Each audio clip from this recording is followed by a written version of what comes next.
Hey, guess what? This is my lazy vlog. Today, I wanted to take a second and talk about my upcoming project, my upcoming short film, Who Dunt Dunt Dunnit. You probably have seen some promos for it on my channel. You probably heard me talk about it a little bit here and there. But I actually just wanted to take a minute and just talk about that because it's really exciting. I'm very excited for it, and it's been taking up a whole lot of my attention over the past few couple of months, actually. So here's what's going down. It's called Who Dun Dun Dun It. It is a modern take on the classic. It's a classic tale that we've seen many times. The classic dinner party murder mystery.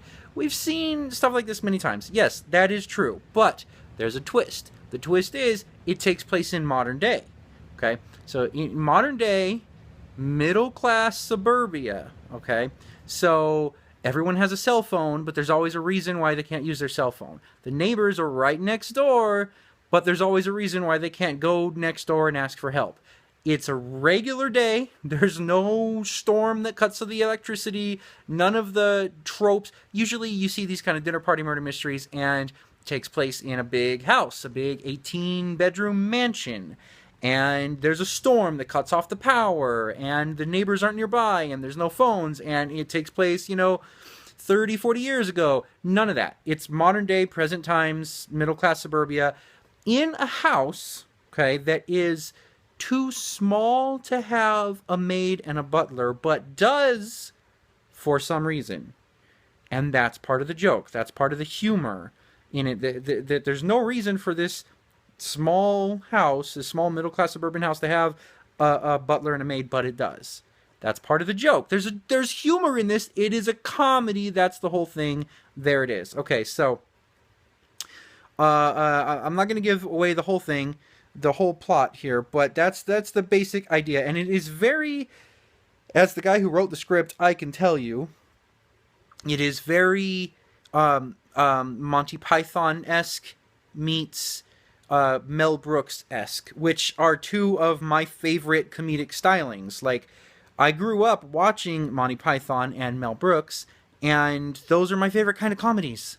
And another part about it, another thing about it that is something that I really like about it is that I'm not only breaking the fourth wall, but I'm shattering the fourth wall because one of the characters, I play one of the characters in it. One of the characters in it, the character that I play, is the director of it. So the director of the film is in the film as the director of the film. That's very meta, yes, I know. And then we take it another step further. First of all, by having the director in it, that gives him the room to manipulate the environment of it. But we take it a step further. The director dies. I know, spoiler alert. I'm sorry, I should have spoiler alerted you before telling you. But the director, my character, is one of the murder victims. So what's going to happen when the director of the film, in the film, dies? Yes, I went there. Yes, it's exciting. Yes, this is, you can be excited for this. Yes, you can. So here's the deal, though.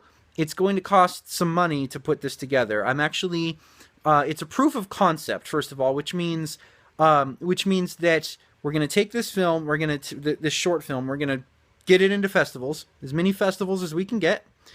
And then, if it wins some awards, great. Whatever reaction, whatever success that it gets in the film festival circuit, we then take the short film and we take the experience of it in the film festival circuit, and we can take this to a bigger production company, maybe, I don't know, to pull a name out of the top of, I doubt that we'll get on with Warner Brothers, but to pull a name off the top of my head, Warner Brothers. We then take this short film and we go to Warner Brothers and we say, hey, this short film, this is an example of what a movie would be of this should you give me money to make this into a movie. And by the way, this short film enjoyed this level of success at these festivals and won these awards and yada yada. It's like a demo. It's like a way to show the possible funders. It's a way to show the people who might give us money what we would do with that money. We would make a movie out of this. And so that's what a proof of concept is, and that's what we're doing. That's what this is. But anyways, to make it look as, legit and respectable as we can, we are actually going to rent a nice camera. This will be my 10th short film that I have directed. And for the first time, I'm actually renting a quality, nice camera. We're renting a Blackmagic. And we are hiring a DP that it's his Blackmagic that we're using, that we're renting. So he's familiar with how to use it. He's a professional, and he does great work, and I'm really excited to work with him. So this short film will look like a movie. Which, I mean, yes, I have made many short films with my camera, and yes, I like my camera, but it doesn't look as good as what you would see, like, at the AMC, right, or at the movie theater. So it's going to look like a movie, because we're trying to make it into a movie. Also, we have a cast and crew of around 20 people, give or take. So it's going to cost a little bit of money to put this together. I have to feed these people. It's going to take 3 days to shoot. I have to feed my casting. You cannot, rule number one of filmmaking, rule number one of really, common decency, you cannot ask people to come and work for you without paying them and not feed them. You just can't do that, especially if they're going to be working for you all day. Like, come on. So there's going to be around 20 people on my set, and I've got to feed them, okay?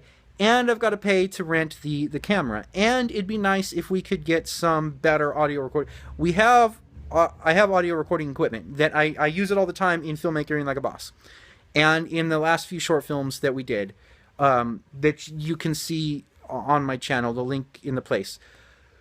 How do you like that? Place. Instead of place where links generally are, place for short. I don't know. Maybe I'm just getting, this is my lazy vlog, so that's a thing. Anyways, we're going to get better, specifically lavaliers, which is the microphone that you hide under your shirt, because I have taken to starting to like doing the extra wide shots, and it's very difficult to get a boom mic in the right place where it can get quality audio, and at the same time not be in the shot.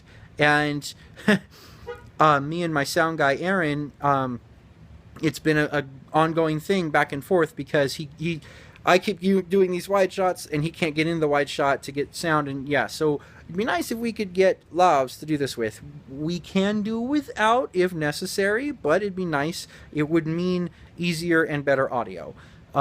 Also, on that note, I've asked Aaron, my sound guy, to guest host Filmmaking Like a Boss for a few episodes, specifically to talk about the importance of sound in film and film audio and all that, because he is an audio guy. So, but anyways, the reason I'm bringing all of this up about this Dunt Dunt Dunnit short film, which I am very, very happy with everything that has been happening with it thus far, even though it has taken us several months to get to this point, and in another video I'll talk about all the roadblocks that we have come across trying to get it to this point. But we're filming in 2 weeks. Actually, 1 week. We're filming not this weekend, but next weekend. And so we could use some help putting the money together to do this. There's an Indiegogo campaign that ends, I believe, 1 week from today. And we are not quite halfway to our goal yet.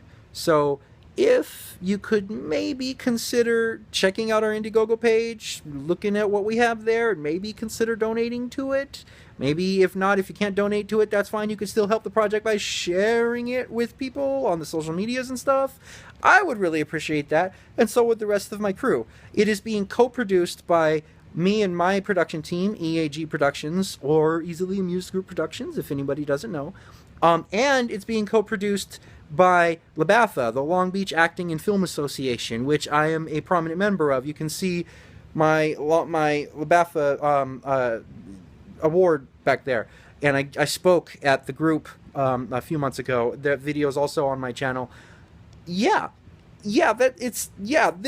like a big thing, and I'm very happy, and it's gonna go awesome. And 9.5 minutes, wow, I can talk, and 9.5 minutes goes by, and yeah, anyway, so link in the place where links generally are. Thanks for listening to me ramble for almost 10 minutes now, and I'm gonna go. Hey, guess what? This was my lazy vlog.